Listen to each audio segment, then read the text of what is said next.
All right, so there we go, and it looks like I'm on streaming, so there we go. We're gonna minimize this one, and so I'm still getting everything set up this morning, and we got a couple minutes. I'm a few minutes early, and that was because I wanted to get everything set up. So we'll talk about that in just a minute. I'm gonna pop out the chat window, and we'll move that over to the right side here, and we'll make that a little skinnier and a little longer. And let's go ahead and minimize that window there. So there we go. This is going to take some getting used to. All right, let's set everything up like that. Good morning, Bruce. How are you doing? I'm getting everything set up still here. And let me see. Yeah, 7:59. Okay, I'm not late. And I can actually do the chat window over here. All right, so some things have changed here. So we'll just give it a moment, and good morning, everybody. It's good to see folks already popping in, and I hope that you survive some of these changes here. So everything's not quite done exactly the way I want it done, but it will be soon. All right, there we go. So it's 8 o'clock, and I'm gonna go ahead and get started. So as always, to everybody, thanks for stopping by and hanging out for a few. I appreciate it. For those of you new to the channel, my name is Rich Charpentier, and this channel does a lot about drones and imaging and 360 virtual tours and just a lot of stuff about imaging, and also building up my own small drone business and bringing you all along with me. And sometimes I actually have a couple good pieces of advice for you. And there are other days when I'm just slow on the uptake. So before we get into much, so I have a bunch of screens in one place. All right, there we go, just checking viewers. So I see other folks are here too. So good morning and welcome to all of you as well. So if you can't tell, this weekend I did some things in the new studio room. I've moved everything around. A couple of weeks ago, I picked up a Mac Mini M1 because I just had to. And so that is now going to be my primary editing machine for both still photography and videos as well. And so the image that we have up on screen right now is the setup. So this is what I settled on Saturday. So right now I am sitting in front of where the Mac Mini is with a BenQ monitor. To my right is actually my iMac from 2017. And then one additional screen off to the side. It's a Samsung curved screen. So normally when I'm doing my web work for clients, I like to have multiple windows up. So I'm going to continue doing most of my web work still on the iMac because I've got that second monitor up right now. And yeah, I could hook the second monitor over to here later, but I still have a lot of my primary files and things over on the iMac. So there we go.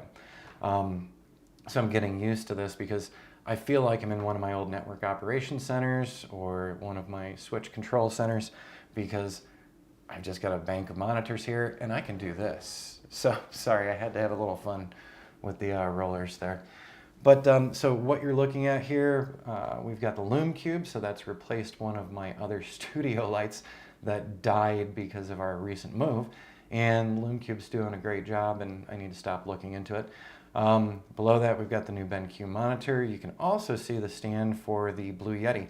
I am not using the Blue Yeti right now, and we're going to talk about that in just a minute because I want your feedback on this as well, on the audio quality. We've tested this a little before, but now we've got it all hooked up through the Mac Mini. So next thing over you see is, of course, that iMac and then the final screen. And we've got a C stand that I used to use to hold big studio lights in my old studio.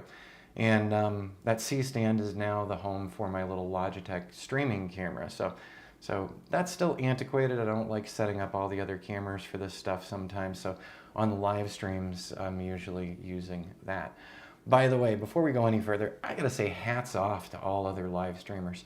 You know, just getting everything set up the way I wanted to over the weekend and seeing some of the great live streams out there, whether it's for a couple of the games that I like online or other drone YouTubers and other folks who are doing video and photography classes and things on YouTube.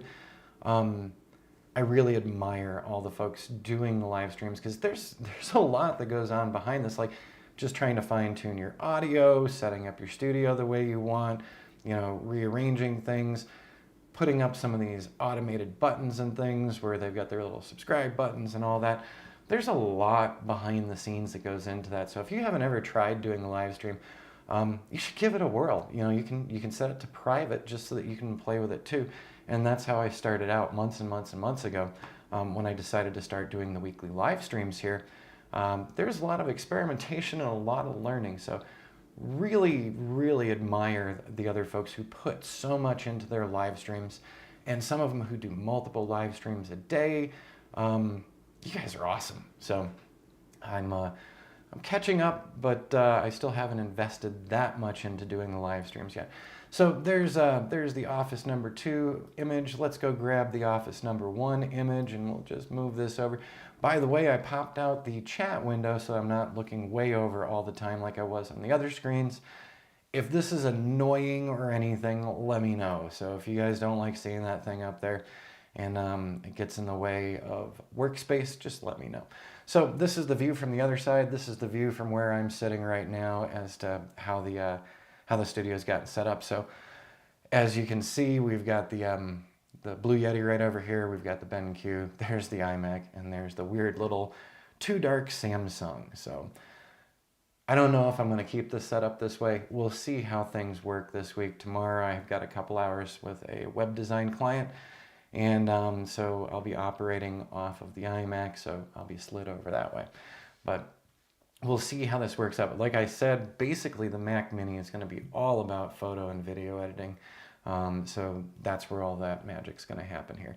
And you can actually see the iMac right here in the lower left corner. So we're going to lead into what my next topic is here. I've got things moved around. So we had the title 1994 called They Want Their Zip Drive Rode Wireless Go. So we're going to start out with the Rode Wireless Go because we're already talking about the stream here. And let me just go down and double check. I just want to get a look again. So there we go.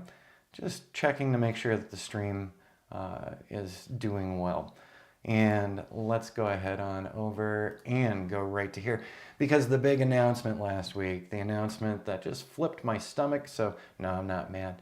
But man, Rode, you're killing me. What an awesome offering. So I don't work for these guys. We are using the Rode Wireless Go right now for today's stream. So I'd love some additional feedback. I think I've got everything set where we want it. The last live stream we did off of the iMac, we used the same exact setup, but now we're doing it off of the Mac Mini. So if there's anything weird or tinny, because I did a couple recordings of this over the weekend and I thought there was a little more echo than I'd like, but maybe that's just me being extra picky. But so last week, Rode comes out with the Wireless Go 2. This system is absolutely amazing. So they've got the receiver, they've got 2 transmitters, so that you could actually do interview style things. I would love to do that. More importantly, it also has onboard storage.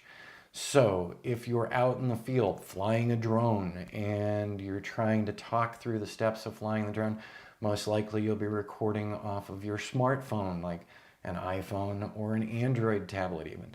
And so you're going to be probably doing a screen recording there. And the screen recordings, if you don't have a microphone plugged into them, are awful. I mean, the background noise is incredible.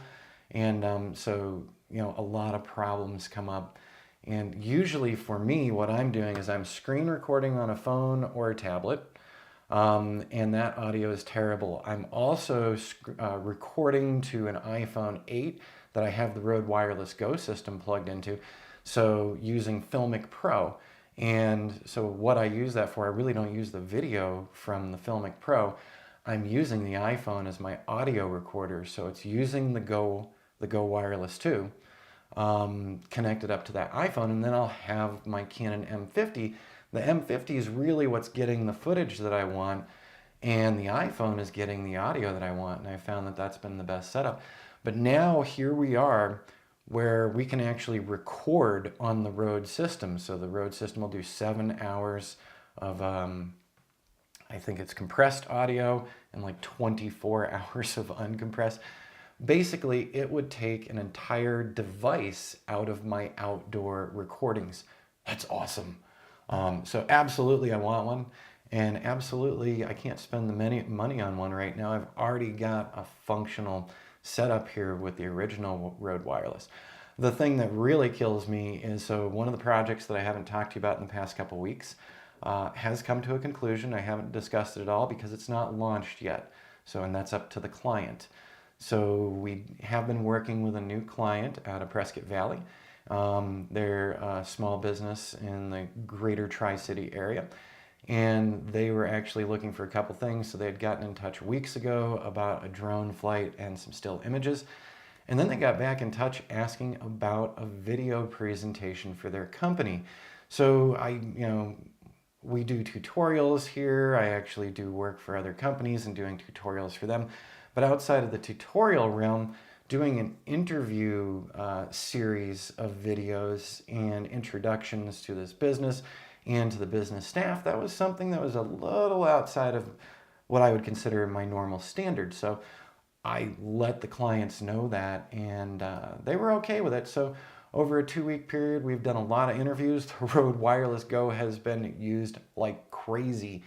And is the internet blowing up about it? Are people excited about it? So I just did, a Google this morning, and yeah, we got BH Photo Video, Sweetwater, Rode, of course, BH again. Adorama's got to be in there somewhere. And there are a ton of videos out there on the Rode Wireless Go too. And I've probably watched all of them because, yeah, I really want that.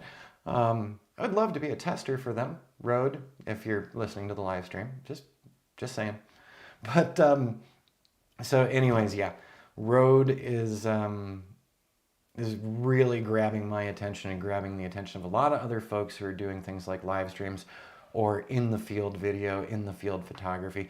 And I think with that built-in recording capability, that it would be a lot easier for me when I'm doing the work out in the field to cut an entire piece of equipment out so I'm lugging less stuff and paying more attention to the couple of items that I'm running. So like I said, normally on the iPhone or the tablet, I'm running a screen recording. I'm running a recording on an iPhone 8.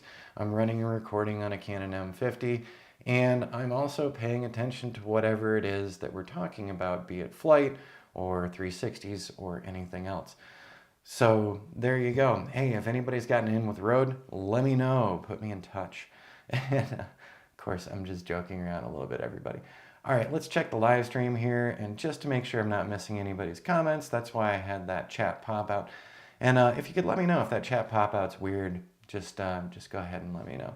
All right, so we're gonna turn off the Rode Wireless Go. And our next item, which was kind of the joke title, but it really got me last week. And we're going to be talking about this because of another YouTube subscriber who got in touch last week. Hey, Steve. It was nice meeting you.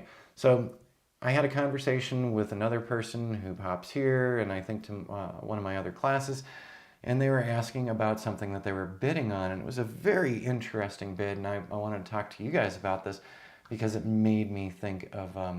it made me think of zip drives. And by the way, so I'm taking my mouse here and I'm trying to slide it over to the right to the next screen, which is what I'm used to doing, but this mouse is not going over there because the next screen is the iMac. So I'm rolling over real quick just to pull up a document for myself. We're not going to show and share this document. We'll talk about the highlights of it because these are the types of things that you can run into doing your drone business or doing other imaging businesses, is finding that some requests from clients are actually extremely antiquated. And so we'll get into that. So last week I had a great Zoom conversation with a regular person here, and they were running by me. They're going to be bidding on a contract in their local area, which is awesome. And it's actually for a government entity. So it's a very interesting description of what was going on. So we had a conversation about that. And then we really wanted to talk about, so what does this agency want? So they're going to be doing some improvements to a structure, and they want a drone pilot to capture pre-construction and post-construction. So hey, that's kind of like doing the time-lapse ongoing construction project management that we've done here multiple times now. And we actually do our deliverables online, so we utilize Dropbox, but we also make custom website pages as deliverables, password protected, only for those clients, and those are our primary deliverables. So, there you go. There are going to be other requests out there. So you might get some really strange requests. This one is no exception. This one was very interesting just because of how they reference digital material. So they want to cover the whole project site, and they want to document with drone photography and with ground photography as well. They are requesting video in DVD format, so they want a handoff of a DVD, okay. And voice commentary, so they want the drone pilot to be doing the voice commentary for this as well.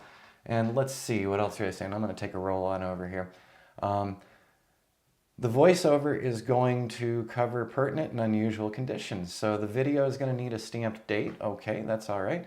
And the photographs will be digital. So they actually refer to them as electronic images a couple of times. But the photos need to be digital, color, and a minimum of 4 by 6 inches. And they're going to have a stamped date on all of those.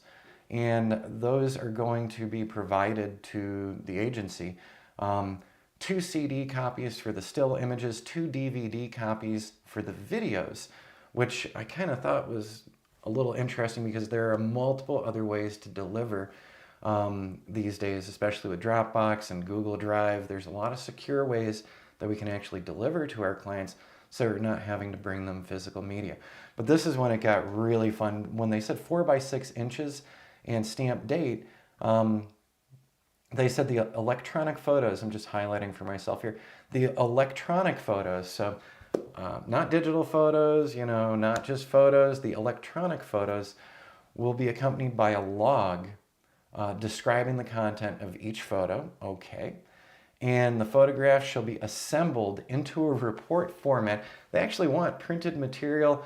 It sounds like a page-by-page printed material with a minimum of a 4 by 6 example of each of these images.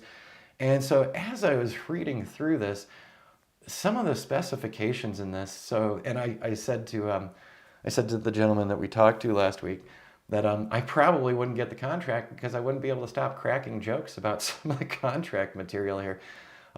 It was a very 1990s feel to the requests and referring to things as electronic photography, packaging up multiple print presentations with the actual image prints as well. Now, as we've shown here on channel before, when we've gone through our deliverables tutorials, we actually package things up in an online format now that our clients love. If clients request something else, of course, we're gonna go ahead and try to meet those requirements from customers as well. But bottom line is, I think some government agencies and some other businesses, they're still operating with older equipment. I'm not kidding. I've met small businesses who are refurbishing very old Windows laptops and Windows desktops to save $200, the difference between buying new and buying old. And it's very interesting sometimes how people think that they're actually doing cost savings by keeping older equipment, when in fact the older equipment is slower, takes more time to produce things, and in the end, a lot of man hours are lost, which is one of the reasons why I just picked up that Mac Mini recently. Editing and things on that is so fast compared to the iMac. So in the end, though, these potential clients wanted you made it live. Let's see. Hey, Matt, good to see you. It's been a while. And actually, let me check down here and let's just see how we're doing on the stream. So good to have everyone popping up and in today. So anyways, yeah, last week that Zoom conversation with the YouTube subscriber, we had some fun chatting about it, gave him a couple of ideas, and I said to him that, like I said, I'd be cracking jokes without a doubt. So I couldn't keep a serious face with some of this. The way that we're delivering now, I think, beyond being modern and up to date, it's actually easier on our clients to have a centralized location to grab everything. These guys are asking for some CDs of the stills, some DVDs of the video that's put together, some kind of crazy printed packages. we've all seen what happens in office spaces over time. The documents get lost, the CDs get lost, the paperwork gets filed somewhere else.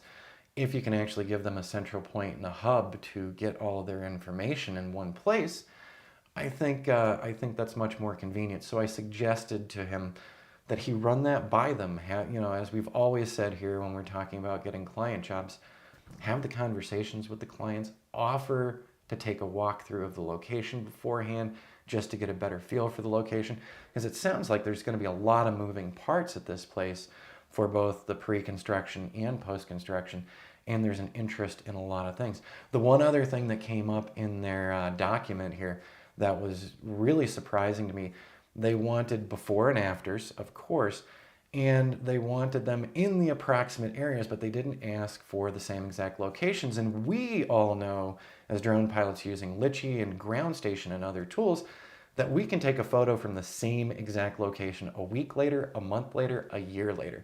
So they're not even realizing that we can match our videos and photos up. So they're actually leaving it really loose-ended for the pilot and saying, if you could take them from an approximate area.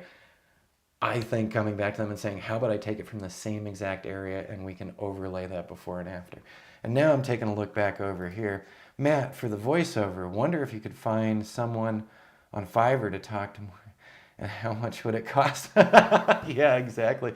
Well, I found it really interesting, Matt, that it was on the drone pilot to do these write-ups. So they want them to do a detailed write-up for the video and the voiceover. They also want a write-up for every still photo, noting unique things and things that stand out on that location. I would like one of the people who works for this agency to be with me or supply me with some of that, because I don't know about your property and everything that it does, or your agency and everything it does. And I would like some information back from you, the client. So I had suggested, have that in-person meeting to him. And I told him, don't giggle about all the printouts and stuff. But so, yeah, like I said, very antiquated way of doing things. So that cracked me up a good bit. And by the way, Matt and Bruce and Ray, is this chat window annoying or is it okay? So I popped the chat window out for now. And I'd love to hear from you guys, if it's killing you or if it's doing all right. Also, how's the audio quality going? Because like I said, I did some recordings this weekend. Found it was still a little echoey with where I've got the road. So let me know what that sounds like.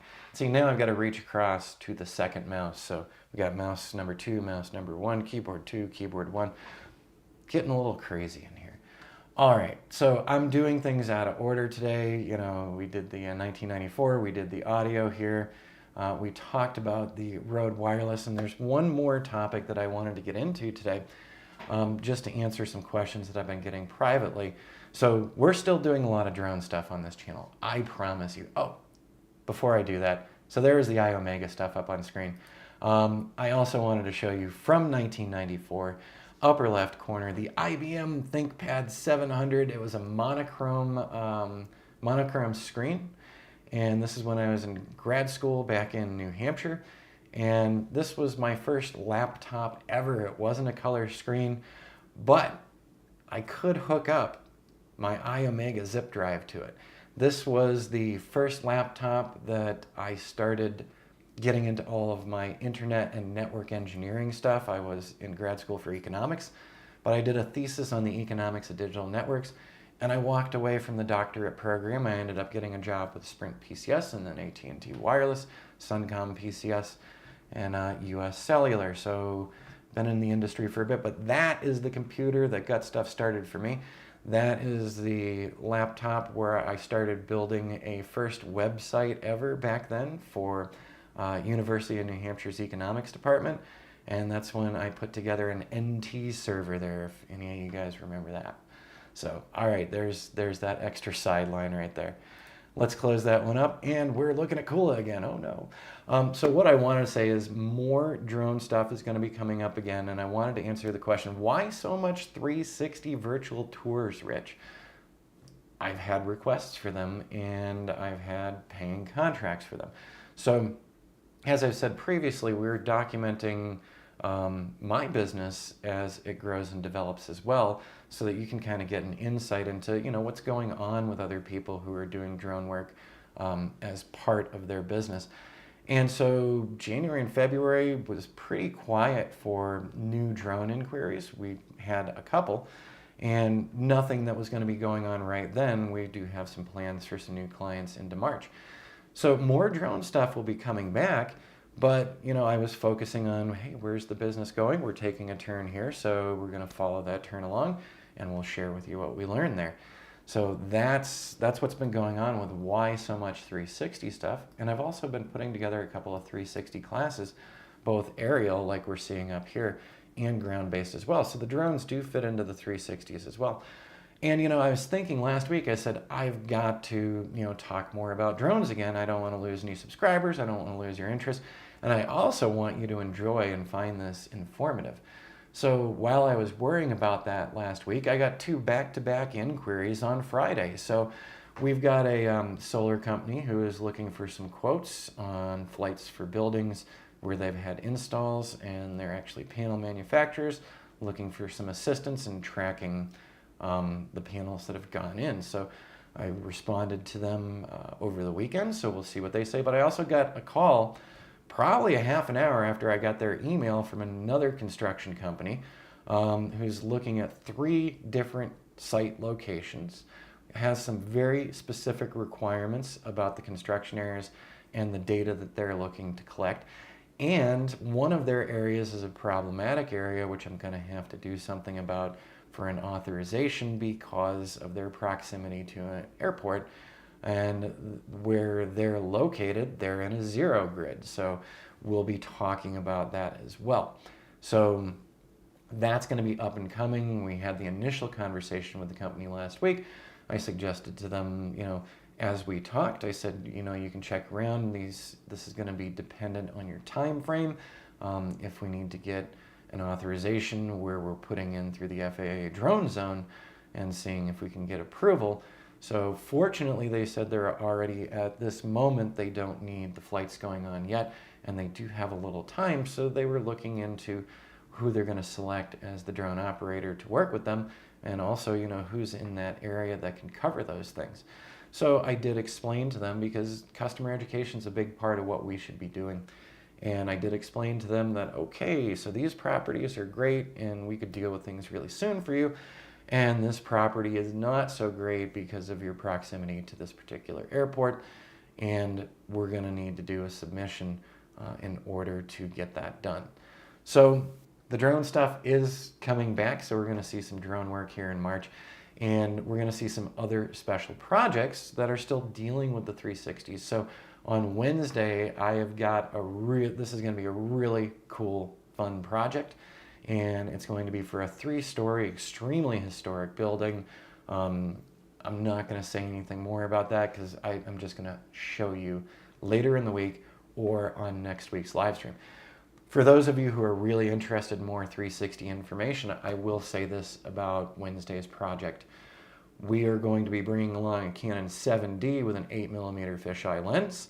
So we're going to be doing the DSLR route. We are going to be bringing the Theta Z1, and we are going to be utilizing multi-bracketing, and we are going to be utilizing the dual fisheye because we want to see the differences. We're also going to bring along an Insta360 1X just to capture a couple of images in the building. We already know the quality isn't there for doing some of these still tours. It's an okay 360 camera, but it's just not going to produce the kind of results like when we're using the dual fisheye on the Theta Z1. So yeah, this week we're going to be doing some comparisons. So we're going to be doing some recording from the location, and then we're going to walk through some of the shots with each of the devices. So for those of you who've been wondering, hey, how hard is it using a DSLR or one of the latest mirrorless cameras with a fisheye lens, you're going to see some of that. So that'll be coming up really soon. And so that's another 360 project. But like I said, so mid-March, we'll be getting some flights on again. And we'll also be getting back to some modeling on a larger property again as well. So the drone stuff is coming back. There was just a lull in demand from clients, and there was an increase in demand for the 360s. So that's how you do it. You know, you can't, if someone calls you up and says, hey, I want some 360s, and you go, no, I'd just rather do drone stuff. Ouch. You know, so if you can do it and you've got some slack time on one thing, then I would suggest, you know, practicing with other items as well. Let's just check back over on the stream one more time. All right. So it looks like it's been working. And like I said, for any of you in here, if you could let me know how the audio goes, I'm going to listen to this after, but it could also be my speakers in this room that makes me feel like there's more echo going on than there should be. So this is the one other weird thing. So I'm probably gonna have to connect the second monitor to the BenQ as well, to the Mac Mini, and we'll see how that goes.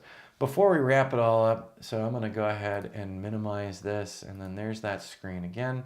So I'm just gonna close that one out. And I just wanted to show you two quick things. So is the Mac Mini faster? Let's see down here. I'm gonna go ahead and launch Lightroom. And so there it goes. Lightroom is popping up really quick. We're getting into my Lightroom library. Okay, there we go. Boom, winner. What was that? Under 20 seconds. So normally on my iMac, that takes forever. It's actually painful, and I sit around wondering, is my iMac just dying? So this is an interior 360, of course. I just wanted to show you how quickly this loaded up. So some other 360s in here as well. But then the final thing that I want to do, let's go ahead and close Lightroom back down, and it is just going to quit so fast. There we go. It is gone. And I've just got another folder here, full Pano web ready stuff. I'm going to just drag that down onto Affinity and see how quickly Affinity launches. Chat location is good. Is this a year where Rich gets a new drone? Rich would like a new drone, but you know, right now I still absolutely love the Mavic 2 Pro. It's been such a great drone. It's still functioning very well. It does the jobs for me. Remind me later. So we just saw how quickly Affinity pulled up, by the way. Chat location is good. So this year, new drone, we'll see. We'll see what comes out on the marketplace too. I'd like to see a Phantom 4 Pro here as well. But, you know, we'll see what happens, and we'll see who announces what in the near future. So Affinity popped right up here. I'm just going to go up to layer really quick. We're going to do the live projection on here, equirectangular. Boom, there we go. We've got our 360. We've got all sorts of different light color casts. And yes, this is a very white light down this hallway. And excuse the mess in here. Like I've said before, you know, we're almost all unpacked and everything, but still, there's, you know, it's a little messy. All right, I'm going to go ahead and close the Affinity photo really quick and not save this. And we're just going to do one more thing here really fast just to see how quick this goes.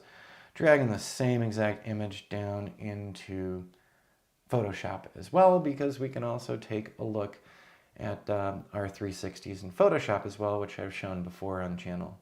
But Photoshop is popping right up, and there we go. Oh, somebody was cropping something earlier. So there we go. If we go up to 3D, spherical panorama, new panorama from layer.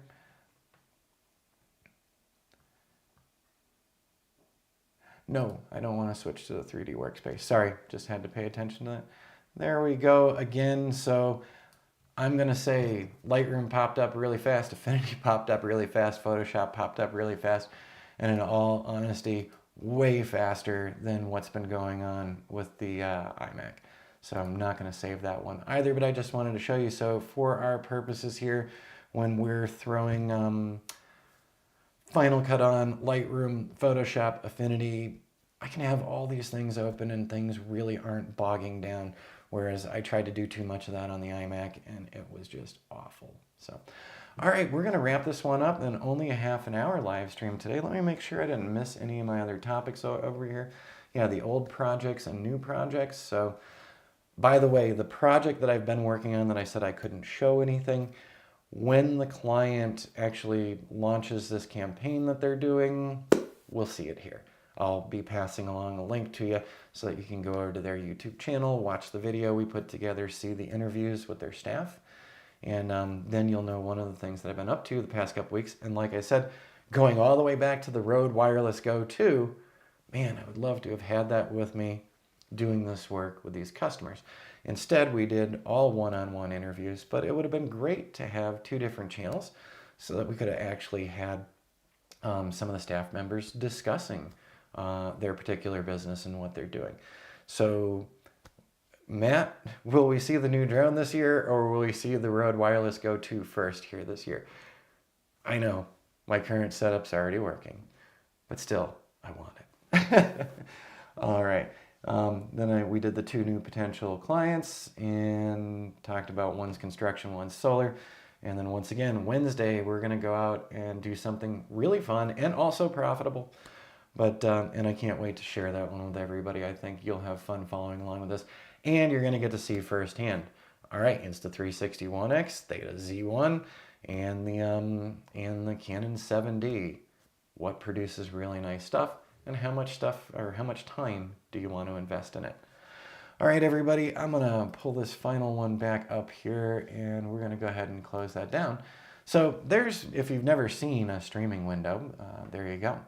So I'm gonna go up here, and we've got the little restore chat, so I'm gonna go ahead and hit that. So yeah, if any of this has been weird, the chat window has been weird, anything else, let me know right here. So Matt's okay with the chat, but anybody else, let me know down in the comments below. As always, if you liked today's presentation, if you got something out of it, please be sure to like and subscribe down below. And finally, the little mini plug also down below in our show description. We have multiple links to different online classes that we do, both for 360 virtual tours as well as drone work. And we've got some pretty nice discount codes for those things. So if you look down below, you're going to see some things for modeling and mapping. You're going to see autonomous drone flight. You're going to see construction progression reporting for your construction clients.